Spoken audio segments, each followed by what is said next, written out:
আগো শব্দুল এটা কি গো? ওই নির্বাচন তো চলে আইলো, স্যার কাপ তো কিনেছি এক গেদা, তা লোকজনের তো কোনো ভাব নেই গো। দূর বাবু, নির্বাচন কল পাইলে? নির্বাচন কি হচ্ছে? শীতকাল সামনে আরো নির্বাচন। ওই দেখো বিজ্ঞানের স্যার আসতে চা খাতে। আমার একটা অথলেটিক চা বানিয়ে দাও তো। মাস্টার, অর্থনৈতিক চা মানে অর্ধেক? অথলেটিক চা মানে এই চাটা হবে হচ্ছে এমন ভাবে বৈজ্ঞানিক প্রক্রিয়ায় উৎপাদিত চা। এই চার যতটুকু পানি থাকবে ততটুকু চিনি থাকবে।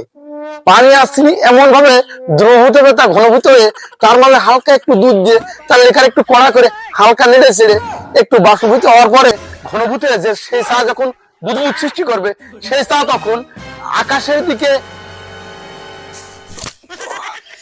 এই ঠাপাইছে রে মাস্টার, এক চা খাতে এসে দোকানদার বলছে চা ঠিক আছে, পান্ডাল মাথা পাইতা।